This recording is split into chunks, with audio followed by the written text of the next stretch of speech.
ಕೇರಳದ ನರ್ಸ್ ನಿಮಿಷಾ ಪ್ರಿಯಾಗೆ ಯಮನ್ ದೇಶದಲ್ಲಿ ಗಲ್ಲು ಶಿಕ್ಷೆಯನ್ನು ವಿಧಿಸಲಾಗಿತ್ತು. ಆ ಪ್ರಕಾರವಾಗಿ ಈಗಾಗಲೇ ಗಲ್ಲು ಶಿಕ್ಷೆಗೆ ಕ್ಷಣಗಣನೆ ಶುರುವಾಗಿತ್ತು. ಕಾರಣ ಗಲ್ಲು ಶಿಕ್ಷೆಗೆ ನಾಳೆ ದಿನಾಂಕ ನಿಗದಿ ಆಗಿತ್ತು.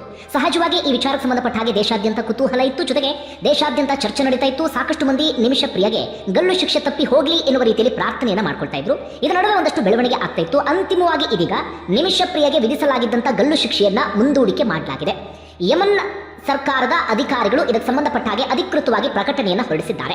ಈ ಮೂಲಕ ನಿಮಿಷಾ ಪ್ರಿಯಾಗೆ ತಾತ್ಕಾಲಿಕವಾಗಿ ರಿಲೀಫ್ ಸಿಕ್ಕಂತಾಗಿದೆ. ಜೊತೆಗೆ ನಿಮಿಷಾ ಪ್ರಿಯಾಗೆ ಗಲ್ಲು ಶಿಕ್ಷೆಯನ್ನ ಸಂಪೂರ್ಣವಾಗಿ ರದ್ದುಗೊಳಿಸುವುದಕ್ಕೆ ಒಂದಷ್ಟು ಪ್ರಯತ್ನ ಆಗ್ತಿದೆಯಲ್ಲ, ಆ ಪ್ರಯತ್ನದಲ್ಲಿ ಭಾಗಿಯಾಗ್ತಿರುವಂತಹ ಕೇಂದ್ರ ಸರ್ಕಾರಕ್ಕೆ ಹಾಗೆ ಇನ್ನೂ ಸಾಕಷ್ಟು ಮಂದಿ ಅಂಥದೊಂದು ಪ್ರಯತ್ನದಲ್ಲಿದ್ದಾರೆ. ಅವರೆಲ್ಲರಿಗೂ ಕೂಡ ಇದೀಗ ಒಂದಷ್ಟು ಟೈಮ್ ಸಿಕ್ಕ ಹಾಗಾಗಿದೆ. ಹಾಗಾದ್ರೆ ಈ ಪ್ರಕರಣಕ್ಕೆ ಸಂಬಂಧಪಟ್ಟ ಹಾಗೆ ಸದ್ಯ ಆಗ್ತಿರುವಂತಹ ಬೆಳವಣಿಗೆ ಏನೇನು ಅನ್ನೋದನ್ನ ಗಮನಿಸ್ತಾ ಹೋಗೋಣ. ನಿಮಿಷಾ ಪ್ರಿಯಾಗೆ 16ನೇ ತಾರೀಕು ಅಂದರೆ ನಾಳೆ ಗಲ್ಲು ಶಿಕ್ಷೆಯನ್ನ ವಿಧಿಸಿ ದಿನಾಂಕವನ್ನು ನಿಗದಿ ಮಾಡಲಾಗಿತ್ತು. ಗಲ್ಲು ಶಿಕ್ಷೆಗೆ ಬೇಕಾದಂತಹ ತಯಾರಿಯನ್ನು ಕೂಡ ಯಮನ್ ಸರ್ಕಾರ ಈಗಾಗಲೇ ಮಾಡಿಕೊಳ್ತಾ ಇತ್ತು. ಮತ್ತೊಂದು ಕಡೆಯಿಂದ ಈ ಗಲ್ಲು ಶಿಕ್ಷೆಯನ್ನು ಏನಾದರೂ ಮಾಡಿ ತಪ್ಪಿಸಬೇಕು ಅಂತ ನಿರಂತರವಾದಂತಹ ಒಂದಷ್ಟು ಪ್ರಯತ್ನ ನಡೀತಾ ಇತ್ತು. ಇದರ ನಡುವೆ ಇತ್ತೀಚೆಗೆ ಭಾರತದಲ್ಲಿ ಸುಪ್ರೀಂ ಕೋರ್ಟ್ಗೆ ಒಂದು ಅರ್ಜಿಯನ್ನು ಸಲ್ಲಿಸಲಾಗಿತ್ತು. ಕೇಂದ್ರ ಸರ್ಕಾರ ಈ ವಿಚಾರದಲ್ಲಿ ಹಸ್ತಕ್ಷೇಪವನ್ನು ಮಾಡುವಂತೆ ನಿರ್ದೇಶನವನ್ನು ನೀಡಬೇಕು ಅಂತ ಹೇಳಿ ಸುಪ್ರೀಂ ಕೋರ್ಟ್ಗೆ ಅರ್ಜಿಯನ್ನು ಸಲ್ಲಿಸಲಾಗಿತ್ತು. ಸುಪ್ರೀಂ ಕೋರ್ಟ್ ತಕ್ಷಣವೇ ಅರ್ಜಿ ವಿಚಾರಣೆಗೆ ಎತ್ಕೊಂಡಿತ್ತು. ಯಾಕಂದ್ರೆ ಜಾಸ್ತಿ ಟೈಮ್ ಇಲ್ಲ ಎನ್ನುವಂತ ಕಾರಣಕ್ಕಾಗಿ. ಆಗ ಕೇಂದ್ರ ಸರ್ಕಾರದ ಅಭಿಪ್ರಾಯ ಏನು ಅಂತ ಕೇಳಿತ್ತು. ಆಗ ಕೇಂದ್ರ ಸರ್ಕಾರ ಹೇಳಿತ್ತು, ನಾವು ಹೆಚ್ಚಿನದನ್ನ ಏನು ಮಾಡೋದಕ್ಕೆ ಸಾಧ್ಯ ಇಲ್ಲ. ನಾವು ಏನೇನು ಪ್ರಯತ್ನವನ್ನ ಮಾಡಬೇಕು ಆ ಪ್ರಯತ್ನವನ್ನ ಮಾಡಿದ್ದೇವೆ.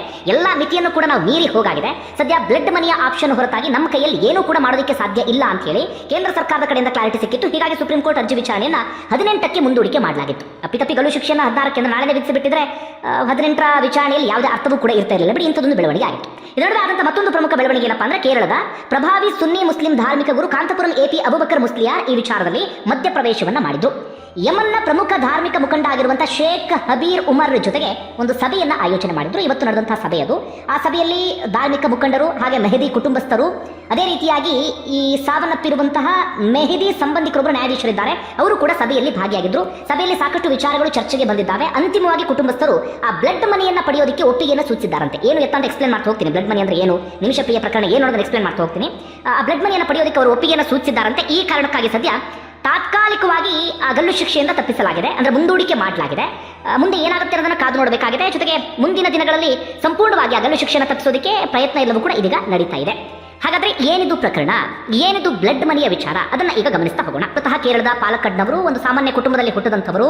ಕೇರಳದಲ್ಲಿ ಅವರು ನರ್ಸ್ ಆಗೋದಕ್ಕೆ ಪ್ರಯತ್ನವನ್ನ ಪಟ್ಟರು, ಆದರೆ ಸಾಧ್ಯ ಆಗದಂತಹ ಕಾರಣಕ್ಕಾಗಿ ಜೊತೆಗೆ ಕುಟುಂಬದ ಜವಾಬ್ದಾರಿಯನ್ನು ಹೊತ್ಕೊಳ್ಬೇಕು ಎನ್ನುವ ಕಾರಣಕ್ಕಾಗಿ ತುಂಬಾ ಚಿಕ್ಕ ವಯಸ್ಸಿಗೆ 2008ರ ಸಂದರ್ಭದಲ್ಲೇ ಅವರು ಯಮನ್ಗೆ ಹೋಗ್ತಾರೆ. ಅಲ್ಲಿ ನರ್ಸಿಂಗ್ ಅಭ್ಯಾಸ ಎಲ್ಲವನ್ನು ಕೂಡ ಮಾಡಿ ಅಂತಿಮವಾಗಿ ಅಲ್ಲಿ ಸರ್ಕಾರದ ಆಸ್ಪತ್ರೆಯೊಂದರಲ್ಲಿ ಅವರು ನರ್ಸ್ ಆಗಿ ಕೆಲಸವನ್ನ ಮಾಡ್ತಿರ್ತಾರೆ. ಯಾವುದೇ ರೀತಿಯಲ್ಲೂ ಕೂಡ ಸಮಸ್ಯೆ ಇರೋದಿಲ್ಲ. ಅದರ ನಡುವೆ ಅವರಿಗೆ ಮದುವೆ ಆಗುತ್ತೆ, ಮಗು ಕೂಡ ಆಗುತ್ತೆ, ಹೀಗೆ ಎಲ್ಲವೂ ಕೂಡ ನಡೀತಾ ಇರುತ್ತೆ. ಇದರ ನಡುವೆ ನಿಮಿಷಾ ಪ್ರಿಯ ಕುಟುಂಬದಲ್ಲಿ ಆರ್ಥಿಕವಾಗಿ ಸ್ವಲ್ಪ ಮಟ್ಟಿಗೆ ಸಮಸ್ಯೆ ಆಗುತ್ತೆ. ಹೀಗಾಗಿ ಅವರ ಗಂಡ ಹಾಗೆ ಅವರ ಮಗು ಸೀದಾ ಭಾರತಕ್ಕೆ ವಾಪಸ್ ಬರ್ತಾರೆ. ಅದಾದ ಬಳಿಕ ಅವರಿಗೆ ಯಮನ್ಗೆ ರಿಟರ್ನ್ ಬರೋದಕ್ಕೆ ಸಾಧ್ಯ ಆಗೋದಿಲ್ಲ. ಯಾಕಂದ್ರೆ ಯಮನ್ ಅದಾದ ನಂತರ ವೀಸಾವನ್ನ ನಿರಾಕರಣೆ ಮಾಡಿಬಿಡುತ್ತೆ. ಹೀಗಾಗಿ ಗಂಡ ಮಗು ಭಾರತದಲ್ಲೇ ಉಳ್ಕೊಂಡ್ರೆ ನಿಮಿಷಾ ಪ್ರಿಯ ಏಕಾಂಗಿಯಾಗಿ ಯಮನ್ ದೇಶದಲ್ಲಿ ಉಳ್ಕೊಳ್ಳುವಂತ ಪರಿಸ್ಥಿತಿ ಎದುರಾಗಬಿಡುತ್ತೆ. ನಿಮಿಷಾ ಪ್ರಿಯ ಹೀಗೆ ಕೆಲಸ ಮಾಡ್ಕೊಂಡು ಹೋಗ್ತಿರ್ತಾರೆ. ಆಗ ನಿಮಿಷಾ ಪ್ರಿಯಗೆ ಅನ್ಸುತ್ತೆ, ನಾನು ಯಾಕೆ ನನ್ನ ಸ್ವಂತದಾದಂಥ ಒಂದು ಕ್ಲಿನಿಕ್ ಅನ್ನು ಓಪನ್ ಮಾಡಬಾರದು ಎನ್ನುವ ರೀತಿಯಲ್ಲಿ. ಅದಕ್ಕೆ ಅವರು ಲೋನ್ ಅನ್ನ ಮಾಡ್ತಾರೆ, ಒಂದಷ್ಟು ಕಡೆಗಳ ಸಾಲ ಅಂತದೆಲ್ಲವನ್ನೂ ಕೂಡ ಮಾಡಿ ಹಣ ಎಲ್ಲವನ್ನೂ ಕೂಡ ಹೊಂದಿಸ್ತಾರೆ. ಆದರೆ ಯಮನ್ನಲ್ಲಿ ಏನಾಗುತ್ತೆ ಅಂದ್ರೆ ಕ್ಲಿನಿಕ್ ಅನ್ನು ಓಪನ್ ಮಾಡಬೇಕು ಅಥವಾ ಯಾವುದಾದ್ರೂ ಬಿಸ್ನೆಸ್ ಅನ್ನ ಮಾಡಬೇಕು ಅಂದ್ರೆ ಹೊರದೇಶದವರಿಗೆ ಅವಕಾಶ ಇಲ್ಲ. ಅಟ್ಲೀಸ್ಟ್ ಅವರ ಪಾರ್ಟ್ನರ್ ಒಬ್ಬರು ಮೂಲತಃ ಯಮನ್ ದೇಶದವರೇ ಆಗಿರಬೇಕಾಗುತ್ತೆ. ಹಾಗಾಗಿ ನಿಮಿಷಾ ಪ್ರಿಯ ಏನು ಮಾಡ್ತಾರೆ, ಅನಿವಾರ್ಯವಾಗಿ ಅಲ್ಲಿ ಟೆಕ್ಸ್ಟೈಲ್ ಬಿಸ್ನೆಸ್ ಅನ್ನ ಮಾಡ್ತಾ ಇದ್ದಂತಹ ತಲಾಲ್ ಮೆಹದಿ ಎನ್ನುವಂತಹ ವ್ಯಕ್ತಿಯನ್ನು ತಮ್ಮ ಪಾರ್ಟ್ನರ್ ಆಗಿ ನೇಮಕ ಮಾಡ್ಕೊಳ್ತಾರೆ. ನೇಮಕ ಮಾಡಿಕೊಂಡು ಕ್ಲಿನಿಕ್ ಅನ್ನು ಓಪನ್ ಮಾಡ್ತಾರೆ. 17 ಬೆಡ್ಗಳ ಕ್ಲಿನಿಕ್ ಅದು. ಆರಂಭದಲ್ಲಿ ಎಲ್ಲವೂ ಕೂಡ ಚೆನ್ನಾಗಿ ನಡೀತಿರುತ್ತೆ. ಆದರೆ 2015ರ ಸಂದರ್ಭದಲ್ಲಿ ಯಮನ್ನಲ್ಲಿ ಆಂತರಿಕ ಯುದ್ಧ ಅಂತದೆಲ್ಲವೂ ಕೂಡ ಆರಂಭ ಆಗಿಬಿಡುತ್ತೆ.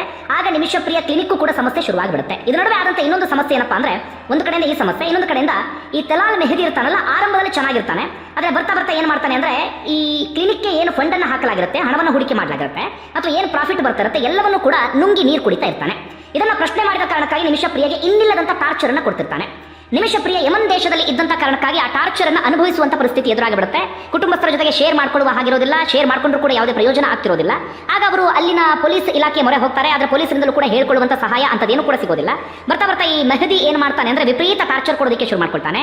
ಪೊಲೀಸರು ಒಮ್ಮೆ ಅರೆಸ್ಟ್ ಮಾಡಿದ ಸಂದರ್ಭದಲ್ಲಿ ಆಕೆ ನನ್ನ ಹೆಂಡತಿ ಎನ್ನುವ ರೀತಿಯಲ್ಲಿ ಆತ ಪ್ರತಿಪಾದಿಸೋಕೆ ಶುರು ಮಾಡ್ತಾನೆ. ಅಂದ್ರೆ ನನ್ನ ಹಕ್ಕದು, ನನ್ನ ಹೆಂಡತಿಯನ್ನು ದಂಡಿಸ್ತೀನಿ ಹಾಗೆ ಹೀಗೆ ಎನ್ನುವ ರೀತಿಯಲ್ಲಿ ಆತ ಇದು ಮಾಡ್ತಾನೆ. ಹೀಗಾಗಿ ಪೊಲೀಸರಿಂದ ಯಾವುದೇ ರೀತಿಯಲ್ಲೂ ಕೂಡ ನಿಮಿಷಾ ಪ್ರಿಯಗೆ ಸಹಾಯ ಸಿಗೋದಿಲ್ಲ. ಆತ ಸುಳ್ಳು ಹೇಳ್ಕೊಂಡು ಓಡಾಡ್ತಿರ್ತಾನೆ. ನಿಮಿಷಾ ಪ್ರಿಯ ನನ್ನ ಹೆಂಡತಿ ಎನ್ನುವ ರೀತಿಯಲ್ಲಿ, ಜೊತೆಗೆ ದೈಹಿಕವಾಗಿ ಮಾನಸಿಕವಾಗಿ ವಿಪರೀತ ಟಾರ್ಚರ್ ಅನ್ನು ಕೊಡ್ತಿರ್ತಾನೆ. ನಿಮಿಷ ಪ್ರಿಯಗೆ ಉಸಿರುಗಟ್ಟುವಂತ ವಾತಾವರಣ ನಿರ್ಮಾಣ ಆಗುತ್ತೆ. ಏನಾದರೂ ಮಾಡಿ ಭಾರತಕ್ಕೆ ವಾಪಸ್ ಬರಬೇಕು ಅಂತ ಅವರು ಪ್ರಯತ್ನವನ್ನು ಪಡ್ತಾರೆ. ಆದರೆ ಈತ ಏನ್ ಮಾಡ್ಬಿಡ್ತಾನೆ ಅಂದ್ರೆ ನಿಮಿಷ ಪ್ರಿಯ ಪಾಸ್ಪೋರ್ಟ್ ಅನ್ನು ಕದ್ದಿಟ್ಕೊಂಡು ಬಿಡ್ತಾನೆ. ನಿರಂತರವಾಗಿ ಆಟ ಆಡಿಸೋದಕ್ಕೆ ಶುರು ಮಾಡ್ಕೊಳ್ತಾನೆ.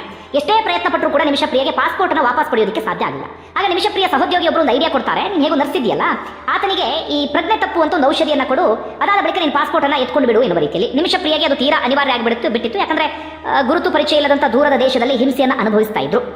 ಹೀಗಿದ್ದಾಗ ಒಮ್ಮೆ ಆ ಪ್ರಜ್ಞೆ ತಪ್ಪುವಂತ ಔಷಧಿಯನ್ನು ಕೊಡ್ತಾರೆ. ಆದರೆ ಅವರ ಬ್ಯಾಡ್ ಲಕ್ ಏನಾಗ್ಬಿಡುತ್ತೆ ಅಂದ್ರೆ ಆ ಪ್ರಜ್ಞೆ ತಪ್ಪುವಂತ ಔಷಧಿ ಓವರ್ ಡೋಸ್ ಆಗಬಿಡುತ್ತೆ. ಹೀಗಾಗಿ ಆ ತಲಾಲ್ ಮೆಹದಿ ಆ ಓವರ್ ಡೋಸ್ ತಿಂದಾಗಿ ಸತ್ತು ಹೋಗಿಬಿಡ್ತಾನೆ.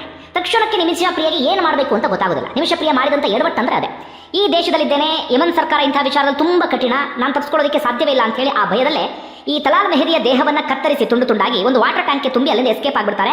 ಬಾರ್ಡರ್ ಭಾಗಕ್ಕೆ ಬಂದು ಬಿಡ್ತಾರೆ. ಈ ಮೆಹದಿಯ ದೇಹ ಸಿಕ್ಕಿಬಿಡುತ್ತೆ. ಸಿಗ್ತಾ ಇದ್ದಾಗ ಅಲ್ಲಿನ ಮಾಧ್ಯಮಗಳಲ್ಲಿ ಸುದ್ದಿ ಆಗೋದಕ್ಕೆ ಶುರುವಾಗುತ್ತೆ. ಒಂದು ಕೊಲೆ ಮಾಡಿದ್ದು ತಪ್ಪಾದ್ರೆ ಮತ್ತೊಂದು ದೇಹವನ್ನು ಕತ್ತರಿಸಿದ್ದು ಬಹಳ ದೊಡ್ಡ ಮಟ್ಟಿಗಿನ ಕ್ರೈಮ್ ಅಂತ ಯಮನ್ ದೇಶದಲ್ಲಿ ಅನ್ಸ್ಕೊಳ್ಳುತ್ತೆ. ಅಲ್ಲಿ ಇಂಥದ್ದು ಯಾವುದಕ್ಕೂ ಕೂಡ ಅವಕಾಶವನ್ನು ಮಾಡಿಕೊಡೋದಿಲ್ಲ. ತಕ್ಷಣವೇ ಶಿಕ್ಷೆಯನ್ನು ವಿಧಿಸಲಾಗುತ್ತೆ. ಇವರನ್ನ ನಿಮಿಷ ಪ್ರಿಯರನ್ನು ಕೂಡ ಅರೆಸ್ಟ್ ಮಾಡಲಾಗುತ್ತೆ. ಕೋರ್ಟ್ ಮುಂದೆ ಹಾಜರುಪಡಿಸಲಾಗುತ್ತೆ. ಆ ಕೋರ್ಟ್ನಲ್ಲಿ ಏನಾಗ್ಬಿಡುತ್ತೆ ಅಂದ್ರೆ ನಿಮಿಷ ಪ್ರಿಯಗೆ ಅರೇಬಿಕ್ ಭಾಷೆಯ ಮೇಲೆ ಹಿಡಿತಾ ಇರೋದಿಲ್ಲ. ಕೋರ್ಟ್ನಲ್ಲಿ ಎಲ್ಲವೂ ಕೂಡ ಅರೇಬಿಕ್ ಭಾಷೆಯಲ್ಲಿ ನಡೀತಾ ಇರುತ್ತೆ. ನಿಮಿಷ ಪ್ರಿಯ ವಾದವನ್ನ ಆಲಿಸ್ಕೊಳ್ಳೋದಕ್ಕೂ ಕೂಡ ಜಡ್ಜ್ ರೆಡಿ ಇರೋದಿಲ್ಲ. ನಿಮಿಷ ಪ್ರಿಯಗೆ ಟ್ರಾನ್ಸ್ಲೇಟರ್ ಅನ್ನು ಕೂಡ ಕೊಟ್ಟಿರೋದಿಲ್ಲ. ಹೀಗಾಗಿ ಏನಾಗ್ಬಿಡುತ್ತೆ ಅಂದ್ರೆ ನಿಮಿಷ ಪ್ರಿಯ ಆಪೋಸಿಟ್ ಆಗಿ ಕೋರ್ಟ್ನಲ್ಲಿ ಟ್ರಯಲ್ಸ್ ವಿಚಾರಣೆ ಅಂತದೆಲ್ಲವೂ ಕೂಡ ನಡೆದ್ಬಿಡುತ್ತೆ. ನಿಮಿಷ ಪ್ರಿಯಗೆ ತನ್ನ ವಾದವನ್ನು ಹೇಳೋದಕ್ಕೆ ಅಲ್ಲಿ ಅವಕಾಶ ಸಿಗೋದಿಲ್ಲ. ಹೀಗಾಗಿ ಜಡ್ಜ್ ಅದನ್ನು ಯಾವ ರೀತಿಯಾಗಿ ಪರಿಗಣಿಸ್ಬಿಡ್ತಾರೆ ಅಂದ್ರೆ ಭೀಕರವಾದಂತಹ ಕೊಲೆ ಆಗಿದೆ, ಜೊತೆಗೆ ದೇಹವನ್ನು ಕತ್ತರಿಸಿ ಕ್ರೂರವಾಗಿ ದೇಹವನ್ನು ಎಸೆಯಲಾಗಿದೆ ಎನ್ನುವುದನ್ನು ಪರಿಗಣಿಸ್ತಾರೆ. ನಿಮಿಷ ಪ್ರಿಯಗೆ ಆದಂತಹ ಟಾರ್ಚರ್, ಆತ ಪಾಸ್ಪೋರ್ಟ್ ಅನ್ನು ಕದ್ದಿಟ್ಕೊಂಡಿದ್ದ, ದೈಹಿಕವಾಗಿ ಹಿಂಸೆ ಕೊಡ್ತಾ ಇದ್ದ, ದುಡ್ಡನ್ನು ಕದೀತಾ ಇದ್ದ, ಅದ್ಯಾವುದು ಕೂಡ ಕೋರ್ಟ್ನಲ್ಲಿ ಪ್ರಸ್ತಾಪ ಆಗೋದಿಲ್ಲ. ಹೀಗಾಗಿ ನಿಮಿಷ ಪ್ರಿಯಗೆ ತಕ್ಷಣವೇ ಗಲ್ಲು ಶಿಕ್ಷೆಯನ್ನ 2017ರ ಸಂದರ್ಭದಲ್ಲಿ ವಿಧಿಸಲಾಗುತ್ತೆ. ಅದಾದ ಬಳಿಕ ಹೈಯರ್ ಕೋರ್ಟ್ ಹೋಗುತ್ತೆ. ಹೈಯರ್ ಕೋರ್ಟ್ ಕೂಡ ಆ ತೀರ್ಪನ್ನು ಎತ್ತಿ ಹಿಡಿಯುತ್ತೆ. ಕೊನೆಯದಾಗಿ ಅಲ್ಲಿನ ಸುಪ್ರೀಂ ಕೋರ್ಟ್ ಏನಿರುತ್ತೆ ಅದಕ್ಕೆ ಹೋಗುತ್ತೆ. ಅದು ಕೂಡ ಎತ್ತಿ ಹಿಡಿಯುತ್ತೆ. ಯಮನ್ ಸರ್ಕಾರದ ಮುಖ್ಯಸ್ಥರು ಯಾರಿರ್ತಾರೆ ಅವರು ಬಿಡಕ್ಕೆ ಹೋಗುತ್ತೆ. ಅವರು ಕೂಡ ಗಲ್ಲು ಶಿಕ್ಷೆನ ವಿಧಿಸಬೇಕು ಎನ್ನುವಂತ ಮಾತನ್ನು ಹೇಳ್ತಾರೆ. ಎಲ್ಲ ಆಪ್ಷನ್ಗಳು ಕೂಡ ಬಂದಾಗಿ ಬಿಡುತ್ತೆ. 2024ರವರೆಗೆ ನಿಮಿಷ ಪ್ರಿಯ ಸ್ಥಿತಿ ಹೇಗಿರುತ್ತೆ ಅಂದ್ರೆ ಕುಟುಂಬಸ್ಥರನ್ನ ಭೇಟಿ ಆಗೋದಕ್ಕೂ ಕೂಡ ಅವಕಾಶ ಇರೋದಿಲ್ಲ. ಯಾಕಂದ್ರೆ ಯಮನ್ ವೀಸಾವನ್ನು ನಿರಾಕರಣೆ ಮಾಡ್ತಿರುತ್ತೆ. ಹೀಗಾಗಿ ನಿಮಿಷ ಪ್ರಿಯ ಕುಟುಂಬಸ್ಥರಲ್ಲಿ ಹೋಗೋದಕ್ಕೆ ಸಾಧ್ಯ ಆಗ್ತಿರೋದಿಲ್ಲ. ಅಂತಿಮವಾಗಿ 2024ರ ಸಂದರ್ಭದಲ್ಲಿ ನಿಮಿಷ ಪ್ರಿಯ ತಾಯಿಗಲ್ಲಿ ಹೋಗೋದಕ್ಕೆ ಅವಕಾಶ ಸಿಗುತ್ತೆ. ಹೀಗಾಗಿ ಅವರ ತಾಯಿಯಲ್ಲಿ ಹೋಗ್ತಾರೆ. ಅವರು ಮಗಳನ್ನ ಉಳಿಸೋದಕ್ಕೆ ಹೋರಾಟವನ್ನು ಆರಂಭಿಸ್ತಾರೆ. ಆಗ ಕೇಂದ್ರ ಸರ್ಕಾರವೂ ಕೂಡ ಪ್ರಯತ್ನವನ್ನು ಪಡುತ್ತೆ. ಜೊತೆಗೆ ಬೇರೆ ಬೇರೆ ಪ್ರಯತ್ನವೂ ಕೂಡ ಆಗುತ್ತೆ. ಆದರೆ ಯಾವುದೇ ಪ್ರಯೋಜನವೂ ಕೂಡ ಆಗೋದಿಲ್ಲ. ಕೊನೆಯದಾಗಿ ಇದ್ದಂತ ಆಪ್ಷನ್ ಏನಪ್ಪಾ ಅಂದ್ರೆ ಬ್ಲಡ್ ಮನಿ ಎನ್ನುವಂತ ಆಪ್ಷನ್. ಬ್ಲಡ್ ಮನಿ ಅಂದ್ರೆ ಏನಪ್ಪಾ ಅಂದ್ರೆ ಇಸ್ಲಾಮಿಕ್ ದೇಶಗಳಲ್ಲಿ ಶರಿಯಾ ಕಾನೂನಿದೆ. ಯಾರಾದರೂ ಓರ್ವ ವ್ಯಕ್ತಿಯನ್ನ ಕೊಂದ್ರು ಅಥವಾ ರಕ್ತವನ್ನು ಹರಿಸಿದ್ರು ಅಂತಾದ್ರೆ ಅದಕ್ಕೆ ಪ್ರತಿಯಾಗಿ ಈ ಕೊಲೆಯಾದವನ ಕುಟುಂಬಸ್ಥರಿಗೆ ಈ ಪರಿಹಾರದ ರೂಪದಲ್ಲಿ ಹಣವನ್ನು ಕೊಡಬೇಕು. ಅದನ್ನ ಬ್ಲಡ್ ಮನಿ ಅಂತ ಕರೀತಾರೆ. ಆಗ ಆ ಕುಟುಂಬಸ್ಥರು ಕೊಲೆ ಮಾಡಿದಂಥವರನ್ನ ಕ್ಷಮಿಸಿದ್ರೆ ಆಗ ಅವರಿಗೆ ಕ್ಷಮೆ ಸಿಗುತ್ತೆ, ಜೈಲಿಂದ ರಿಲೀಸ್ ಕೂಡ ಆಗಬಹುದು. ಇಲ್ಲೂ ಕೂಡ ಬ್ಲಡ್ ಮನಿ ಆಪ್ಷನ್ ಇರುತ್ತೆ. ಹೆಚ್ಚು ಕಡಿಮೆ 19 ಕೋಟಿಯಷ್ಟು ಬ್ಲಡ್ ಮನಿಯನ್ನ ಕೇಳಿರ್ತಾರೆ ಈ ಮೆಹದಿ ಕುಟುಂಬಸ್ಥರು. 19 ಕೋಟಿ ಅಂದ್ರೆ ಸಾಮಾನ್ಯ ಅಮೌಂಟ್ ಅಲ್ಲ. ಆಗ ಭಾರತದಲ್ಲಿ ಇದ್ದಂತ ಸಾಕಷ್ಟು ಸಂಘಟನೆಗಳು ಅವರು ಇವರು ಎಲ್ಲರೂ ಕೂಡ ನಿಮಿಷ ಪ್ರಿಯ ಸಹಾಯಕ್ಕೆ ಬರ್ತಾರೆ. ನಿಮಿಷ ಪ್ರಿಯಗೋಸ್ಕರವೇ ಒಂದು ಟ್ರಸ್ಟ್ ಅನ್ನು ಕೂಡ ರಚನೆ ಮಾಡಲಾಗುತ್ತೆ. ತುಂಬಾ ಜನ ದಾನ ಎಲ್ಲವನ್ನು ಕೂಡ ಮಾಡ್ತಾರೆ. ಅಂತಿಮವಾಗಿ ಬ್ಲಡ್ ಮನಿ ಸಂಗ್ರಹವೇನೋ ಆಗುತ್ತೆ. ಅದರಲ್ಲಿ ಒಂದಷ್ಟು ಹಣವನ್ನ ಈ ಮೆಹದಿ ಕುಟುಂಬಸ್ಥರಿಗೂ ಕೂಡ ಕೊಡಲಾಗುತ್ತೆ. ಅದಾದ ಬಳಿಕ ಇನ್ನೊಂದಷ್ಟು ಹಣಕ್ಕೆ ಡಿಮ್ಯಾಂಡ್ ಮಾಡಿದ್ರು. ಆ ಹಣದ ವಿಚಾರದಲ್ಲಿ ಈ ತಕರಾರು, ಒಂದಷ್ಟು ಸಮಸ್ಯೆ ಅಂತದೆಲ್ಲವೂ ಕೂಡ ಶುರುವಾಗುತ್ತೆ. ಜೊತೆಗೆ ಮೆಹದಿ ಕುಟುಂಬಸ್ಥರನ್ನ ಭೇಟಿಯಾಗೋದೇ ನಿಮಿಷ ಪ್ರಿಯ ಕುಟುಂಬಸ್ಥರಿಗೆ ಸಮಸ್ಯೆ ಆಗೋದಕ್ಕೆ ಶುರುವಾಗುತ್ತೆ. ಜೊತೆಗೆ ಬ್ಲಡ್ ಮನಿಯನ್ನ ಸ್ವಲ್ಪ ಸ್ವೀಕರಿಸಿದ್ರು. ಇನ್ನುಳಿದಂತ ಬ್ಲಡ್ ಮನಿಯನ್ನ ಸ್ವೀಕರಿಸೋದಕ್ಕೆ ಮೆಹದಿ ಕುಟುಂಬಸ್ಥರು ಕೂಡ ಒಪ್ಪಿಗೆಯನ್ನು ಕೊಟ್ಟಿರೋದಿಲ್ಲ. ನಿಮಿಷ ಪ್ರಿಯಗೆ ಗಲ್ಲು ಶಿಕ್ಷೆ ಆಗಲಿ ಎನ್ನುವ ರೀತಿಯಲ್ಲಿ ಅವರು ಪ್ರತಿಪಾದಿಸ್ತಾ ಇರ್ತಾರೆ. ಹೀಗಾಗಿ ಇದು ಬಹಳ ದೊಡ್ಡ ಮಟ್ಟಿಗಿನ ಕಾಂಪ್ಲಿಕೇಶನ್ ಅಥವಾ ಸಮಸ್ಯೆ ಆಗೋದಕ್ಕೆ ಶುರುವಾಗ್ಬಿಡುತ್ತೆ. ಅಂತಿಮವಾಗಿ ಇದೇ ವಿಚಾರಕ್ಕೆ ಸಂಬಂಧಪಟ್ಟ ಒಂದಷ್ಟು ಜಟಾಪಟಿ ನಡೀತಿರುತ್ತೆ. ಇದರ ನಡುವೆ ಯಮನ್ ಸರ್ಕಾರ 16ನೇ ತಾರೀಕು ಅಂದ್ರೆ ನಾಳೆ ಗಲ್ಲು ಶಿಕ್ಷೆಯನ್ನು ವಿಧಿಸಿಬಿಟ್ಟಿರುತ್ತೆ. ಇನ್ನೇನೆಲ್ಲವೂ ಮುಗದೆ ಹೋಯ್ತು, ನಾಳೆ ಗಲ್ಲು ಶಿಕ್ಷೆಯನ್ನು ವಿಧಿಸ್ತಾರೆ ಎನ್ನುವ ಸಂದರ್ಭದಲ್ಲಿ ಕೊನೆಯ ಕ್ಷಣದಲ್ಲಿ ಇದೀಗ ಅಬೂಬಕರ್ ಮುಸ್ತಿಯಾರ್ ಎಂಟ್ರಿ ಕೊಟ್ಟಂತ ಕಾರಣಕ್ಕಾಗಿ ಸದ್ಯಕ್ಕೆ ತಾತ್ಕಾಲಿಕವಾಗಿ ಮುಂದೂಡಿಕೆ ಆಗಿದೆ. ಮುಂದೆ ಏನಾಗುತ್ತೆ ಅನ್ನೋದನ್ನು ಕಾದು ನೋಡಬೇಕಾಗಿದೆ.